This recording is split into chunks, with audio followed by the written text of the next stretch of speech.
안녕하십니까. 오늘의 허스토리는 한국의 20세기의 최고의 지성인 중에 한 분이신 이태영 여사를 소개해 드리겠습니다. 이태영 여사는 일제 강점기 시절인 1914년 평북 운산에서 출생하셨습니다. 광산업에 종사하시던 아버지가 여사의 한 살 무렵에 돌아가심으로 편모술하에 남게 되었습니다. 그러나 일찍 개신교를 받아들인 모친의 영향으로 교육의 기회를 딸이나 아들이나 동등하게 받을 수 있는 교육의 기회를 받았습니다. 그리하여 5살에 소학교에 입학하였습니다. 동학년에서 어린 축에 들었지만 두각을 나타내는 명민함을 보였습니다. 열심히 공부하여 결국 당시로서는 여학생이 유학 가기 쉽지 않지만 그 시골에서 평양으로 정의여고라는 곳으로 유학을 떠나셨습니다. 정의여고라 하면 서양 선교사가 교장으로 있는 미션 스쿨이었습니다. 이곳에서 열심히 공부하여 이화여전 가사과에 서울로 유학을 떠납니다. 다시. 이화여전 가사과는 본인이 원하던 학문은 비록 아니었습니다. 왠가 하면 이분은 학창시절 내도록 변호사 공부에 열망하였던 것입니다. 웅변에 탁월한 재능을 가지셨고 또한 그 변호사가 어떻다는 것을 어릴 때부터 들었고 그리하여 변호사가 되고자 공부를 원했지만 그 당시 여성으로서 변호사 공부를, 법률 공부를 할 수 있는 것이 없었기에 가사과의 차선책으로 공부를 시작하였습니다. 이곳에서도 열심히 공부를 하여서 졸업과 동시에 모교인 정의여고의 교사로 발탁이 됩니다. 모교에 발탁이 되어서 교사 생활을 하는 시발점에서 당시 연희 전문 문과를 마치고 미국에서 공부를 하여 철학 박사 학위를 따고 귀국한 남편이신 정일영 박사님을 만나게 됩니다. 그리하여 각각 22살과 32살의 나이에 결혼식을 올립니다. 이 결혼식 때는 도산 안창호 선생님이 오셔서 축사를 하셨다고 합니다. 신혼도 잠시 감옥을 안방 드나드듯 하는 남편 정일영 박사의 옥바라지를 떠맡아 결국 가장의 역할을 떠맡으시게 되셨지요. 해방 때까지 거의 10여 년을 옥바라지 하는 가장의 역할과 그런가 하면 60세의 홀 시어머니를 모시는 며느리로서 아이들을 양육하는 어머니로서 교사로서의 사회생활을 하는 사회인으로서 1인 사역을 감내하셔야만 됐었습니다. 1945년 해방을 맞음으로 해서 신정부의 부름을 받고 먼저 상경하신 남편 정일영 박사가 편지를 한 통 평양으로 보냅니다.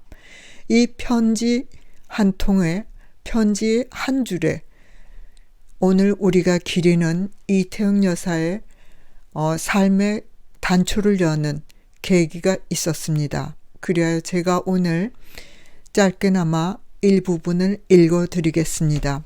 남편 정일영 박사의 이태영 여사에게 보낸 편지 한 대목입니다. 서울 거리를 걸어도 뒤에 아무도 따라다니는 사람이 없는 자유로운 몸이 되었어. 나를 가둘 사람이 없으니 홀홀 날아다니고 있어. 이제 보따리를 바꿔 맵시다. 기다리던 세월이 왔으니 평생 소원하던 법률 공부를 하시오. 이 남편 정일영 박사의 제안은 그 시절 상황으로 보면 참으로 획기적인 상황이었습니다. 왠고하니 2조 500년 역사의 잔재인 당시 여성들이 가는 3종 지도라는 것이 있었기 때문입니다. 여성으로 태어나면 아버지의 뜻을 따라야만 했고 또한 출가를 하면 남편의 뜻을 따라야만 했고 남편이 세상을 떠나면 아들의 뜻을 따라야만 했던 그런 도리, 심지어 덕이라고까지 했습니다. 삼종치 덕이라고까지 했던 이 유교의 잔재가 있었기 때문입니다. 그렇기 때문에 남편의 제안이 그 시절에 많은 남성들의 웃음거리가 될 수도 있었습니다만은 올곧게 남편 정일영 박사님은 꾸준히 일관되게 이태영 여사를 도왔고 후원했기 때문에 오늘의 우리가 기리는 단초를 만드셨던 것입니다.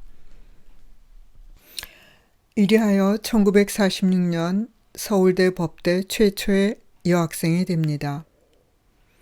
10살이나 어린 동급생들에게 먼저 다가가는 친화력을 발휘하여 인생 선배로서 때로 상담도 하면서 함께 공부를 해 나가지요.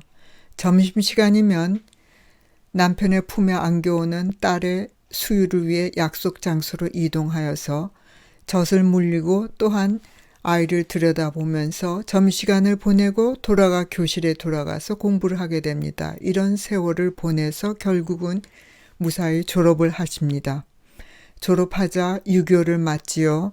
결국 1952년 피난지 부산에서 하루 20시간의 각고 끝에 38살의 나이로 네 아이의 엄마로 제2회 사법시험에 합격하십니다.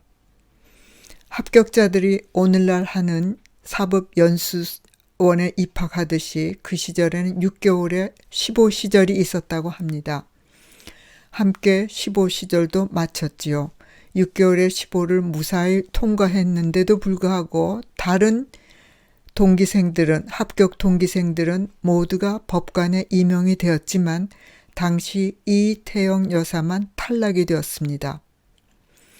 15시절을 눈여겨보았던 당시 대법원장이었던 가인 김병로 선생께서 이승만 대통령께 여러 번 청을 넣었지만 번번이 탈락입니다. 이유는 아직 시기상조라는 것이죠. 여자가 판사가 되기에는 시기상조라면서 우리가 알다시피 이승만 박사 또한 일찍부터 서구문명을 받아들이셨고 직접 그곳에서 공부까지 하신 분이셨습니다만 시기상조라고 탈락을 시켰습니다. 물론 후문에는 야당 지도자의 아내이기 때문에 탈락시켰다는 말도 분분했다고 합니다. 결국 판사는 탈락되었지만 살림집 한 귀퉁이에서 변호사 사무실을 열게 되었습니다. 평생 소원하던 변호사의 일을 시작하게 되신 것이죠. 그러나 수익이 될 만한 일거리는 수임이 되지 않고 입소문을 타고 찾아오는 많은 여성들, 즉 남편들로부터 부당한 박해를 받는 여성들이 문전성시를 이뤘다고 합니다. 이에 당시 그런 말조차 없었던 시절에 법률 구조라는 그런 새로운 시도를 하게 됩니다. 그리하여 여성 법률 상담소라는 것을 설치하게 됩니다. 그러나 상담을 하는 와중에 법률적인 부당함, 불평등이 있는 것을 발견하고 평소 공부하는 데 있어서 총애를 마다하지 않았던 가인 김병로 선생을 찾아가서 이러한 사실을 알리면서 또한 법 개정의 필요성에 대해서 조언을 구하자 갔습니다. 그러나 그곳에서 오히려 법계의 원로이신 가인 김병로 선생으로부터 지탄을 받으셨습니다. 웬고하니 인구 1,500만 여성이 한국 인구 당시 3천만이었을 때 1,500만 인구인 여성이 다들 가만히 조용히 있는데 왜 평지풍파를 일으키려고 드느냐. 법점은 좀 배웠다고 해서 법을 감히 고치자고 하면서 대노하셨다고 합니다. 내 생전에는 그 가족법을 1.1획도 고칠 수 없다고 대노하셨습니다. 이처럼 불평등의 원인은 당시의 헌법 조항에 우리가 알다시피 남녀노소 누구나 평등하다는 것이 기저이지만 이 가족법에 있어만은 불평등은 어쩔 수가 없었습니다. 웬고하니 부계 혈통 관계를 기반으로 했기 때문에 어쩔 수 없는 불평등이 이루어졌던 것을 개정하고자 했지만, 그러나 가인 김병로 선생이 그처럼 질타하고 노여워했다고 해서 이분이 철회하실 분이 아니시지요.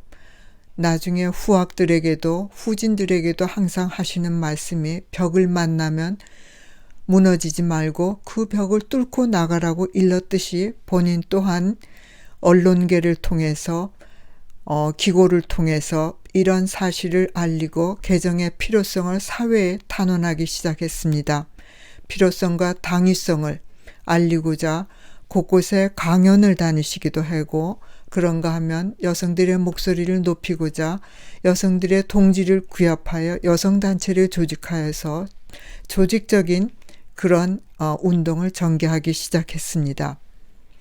당시에 거리 시위도 많이 하였는데, 거리 시위에서 플랜카드를 한 곳에 세우고 그 플랜카드의 그 슬로건은 참으로 지금 생각하면 어이가 없을 정도로 아주 심플하게 다 같은 인간이다가 슬로건이었습니다. 다 같은 인간이다. 말하자면 여자도, 우리들 여자도 똑같은 인간이란 말씀이죠. 이런 슬로건으로 해서 한 곳에 플랜카드를 세우고 지나가는 행인들에게 전단을 나눠주면서 서명을 받았습니다. 국회에 탄원하고자 하는 서명을 받기 시작한 그런 시민운동을 비롯하여 곳곳에 강연, 그런가 하면 동지규협해서 여성단체를 세우고, 이래 지난한 가족법의 개정을 위한 초석을 깔았지요. 이리하여 1958년서부터 순차적으로 가족법이 개정이 되었습니다. 물론 이태영 여사 작고 후에 최종적으로 2005년에 호주제가 폐지되기에 이르기는 했지만 그분 생전에는 호주제 폐지는 보시질 못했습니다만, 그런 가족법의 개정에 단초를 열고 하나하나 개정을 하기 시작한 시작을 여셨던 분이십니다. 이제 1956년에 설립하셨던 가정집 한구퉁에서 시작했던 상담소가 10년 세월이 지나서 사단법인으로 가정 대신에 이제는 남성까지 합친 가정법률 상담소로서 사단법인으로 발족을 합니다. 이 사단법인으로 발족된 가정법률 상담소가 다시 10년 후에는 공익법인으로 더 키워지죠. 공익법인으로서 한국가정법률상담소를 10년 동안, 결국 이태영 여사는 법률상담소 일에 39년간의 소장 역할을 수행하셨던 것입니다. 이처럼 사회운동가로서 사회교육가로서 활동하셨기 때문에 이제 세계적으로 그 명망이 알려져서 1975년에는 막사이사이 상을 수상하시게 됩니다. 이후에 수많은 상을 수상하게 된 처음의 상이 되겠지요. 이리하여 세계적으로도 이름을 알리시게 되고 명망을 높이셔서 한국 여성의 위상을 높이시게 되었습니다. 그런가 하면 여성 법률가, 세계적인 여성 법률가 협회의 부회장으로서 10년 동안 역할을 맡으셨습니다. 또한 한국에 있어서는 가정법원을 설립하는 데 주도하시고 결국 이뤄내십니다. 가정법률 상담소의 필요성을 누구보다도 법률 상담소를 통해서 우는 많은 여성들을 통해서 이미 보아왔기 때문에 무너진 가정의 소산물인, 부산물인 청소년 범죄자들을 일반 범죄수들과 분리해서 좀 더 심도 있게 다루고자 가정법원의 설립을 주창하였고 이것이 결국 이루어집니다. 1963년에 이리하여 자문위원으로 한참 활약을 하셨다고 합니다. 이처럼 바쁜 삶을 사시면서도 본인의 발전을 위해서 모교인 서울대에서 석사과정, 박사과정을 마치십니다. 박사는 55살에 마치셨습니다. 그리하여 여성법학도 후진 양성을 위해서 모교인 이화여대 법학과 창설을 주도하시고 결국 학장으로 퇴임하십니다. 그런가 하면 내조 또한 우리가 생각할 수 없을 정도로 기막히게 하신 분이셨습니다.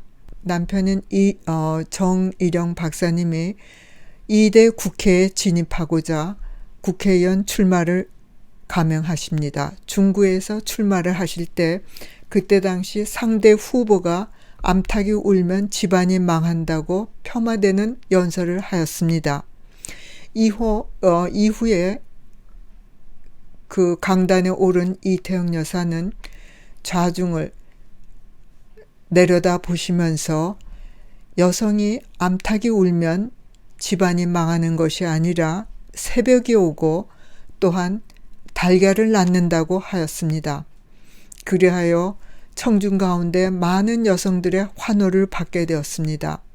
물론 2대 국회에 초선으로 진입하게 되셨죠. 남편 정일영 박사님이. 이처럼 내조 또한 확실하게 하셨던 분입니다.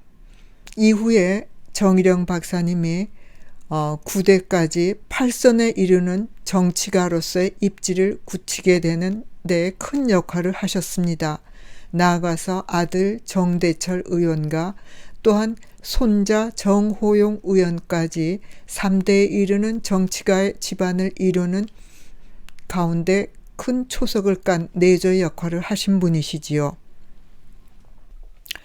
1976년 박정희 정권의 유신 시절이었습니다. 유신 체제에 반대코자 명동 성당 구국선언에 이 두 분, 이태영 여사와 부군이신 정일영 박사 두 분이 동참하게 됩니다. 그 결과 남편은 3년의 언도를 받고 국회의원직 박탈이 됩니다. 또한 이태영 변호사 역시도 변호사 자격을 상실하게 됩니다. 이때 함께 투옥된 남편의 동지들의 가족을 도우면서 이태영 여사는 인권운동에 적극 참여하게 됩니다. 실천적인 지성인의 면모를 보이셨던 것이죠. 물론 이 두 분 다 1980년대에 복권이 되셨습니다.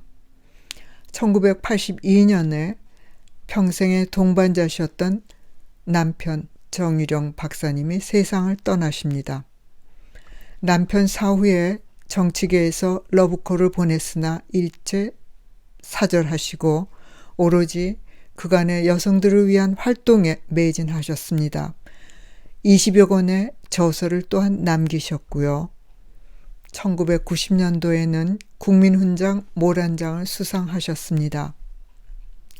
그러나 안타깝게도 말년에는 치매로 고생을 하셨습니다. 그리하여 1998년 84세를 일기로 세상을 떠나셨습니다.